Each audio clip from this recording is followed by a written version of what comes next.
अपने जो भी आज की शिक्षा हमने ली है लाइफ में, वो कहीं ना कहीं हमारी इतिहास से प्रेरित है, हिस्ट्री से प्रेरित है। अगर हम हिस्ट्री की बात करें, 1760s का एक दौर था जब ब्रिटेन और आसपास के देशों में इंडस्ट्रियलाइजेशन सबसे पहले शुरू हुई।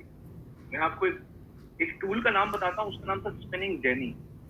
स्पिनिंग जेनी क्या करती थी, टेक्सटाइल्स की बहुत बड़ी इंडस्ट्री थी। अगर आप सब जानते हैं कि ब्रिटिशर्स ने हमारे ऊपर में कब्जा कर रखा था और वो यहाँ पे आके हम पे रूल करते थे। वो क्यों रूल करते थे?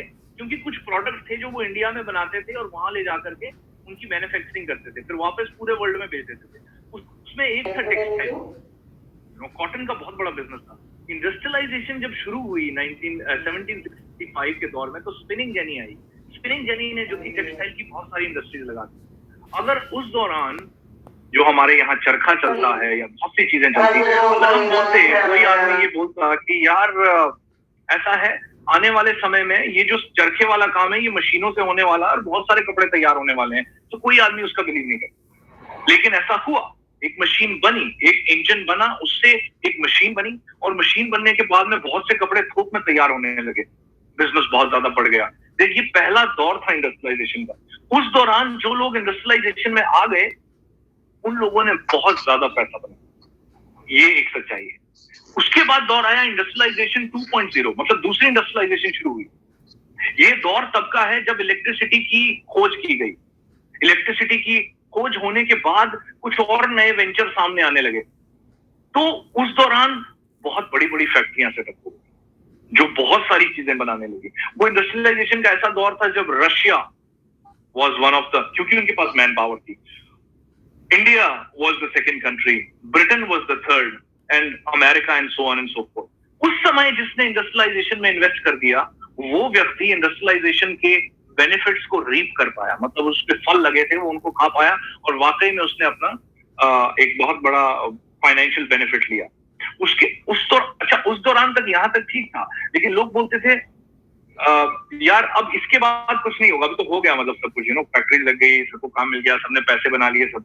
लेकिन कुछ लोग थे विजनरी जो बोलते थे नहीं, अभी एक और इंडस्ट्रियलाइजेशन आएगी, और वो इंडस्ट्रियलाइजेशन होगी कौन सी? कंप्यूटर्स का जमाना आएगा, सैटेलाइट का जमाना आएगा।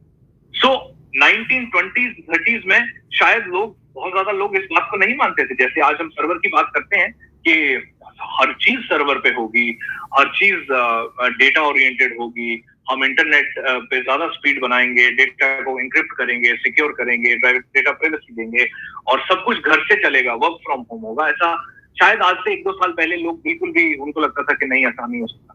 तो वही दौर था जब इंडस्ट्रियलाइजेशन 3.0 आई, एंड 1940 से लेकर के 1980 तक एक रेवोल्यूशन आया टेलीकॉम का, जो इंडिया में थोड़ा सा लेट आया। उस समय जो लोग जिनको आप तौर पे, मतलब आप जानते हैं, इन द सेंस आपने पढ़ा तो होगा उनके बारे में, जैसे स्टीव जॉब्स हैं, या बिल गेट्स हैं, या कोई भी ऐसा आदमी जो रिलेटेड है टेक्नोलॉजी से, जिसने की एंटरप्रेन्योरशिप, जिसने शुरू किया था। तो इंडस्ट्रियलाइजेशन 3.0 में वो लोग ऊपर गए जिन्होंने इन्वेस्टमेंट किया था टेलीकॉम में। आज जो चौथा, जिसे हम कहते हैं industrialization 4.0, that is server, that is cloud business. लेकिन इसमें एक लिमिटेशन है।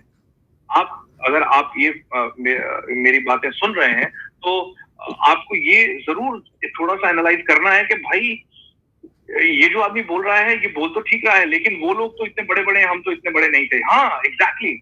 आज हमारे पास में एक मौका है कि हम एक कंपनी के साथ एसोसिएट होकर बिजनेस ओनर बन जाते हैं, जहां हमारा अपना स्पेस है क्लाउड पे। जब मैंने डेटा सेंटर देखा था, तो मुझे लगता था ये डेटा सेंटर पे मैं डेटा सेंटर नहीं लगा सकता, क्योंकि ये करोड़ों का काम होगा। और ये बात आपके लिए भी लागू होती है। अगर आप चाहें तो अकेले डेटा सेंटर शायद ना लगा पाए, शायद हो सकता है आप में से 2-4 लोग लगा लें जिनके पास करोड़ों है, मेरे पास नहीं था। सो अगर हमें मौका मिलता है एक डेटा सेंटर सेटअप करने का, जो कि एग्जैक्टली ये प्लान वही है, हम एक अपना डेटा सेंटर सेटअप कर रहे हैं। कंपनी को इस तरीके से देखिए कि वो कंपनी जिसने भी सर्वर लगा रखे हैं, वो उसके अपने नहीं है, वो मेरे हैं। अगर मैंने पैसा डाला तो मेरे हो गए, लेकिन मैं उतना ही डालूंगा जितना मेरे पास होगा। तो मैं एक बिजनेस ओनर बन गया, मैंने अगले 10 साल इनकम ली।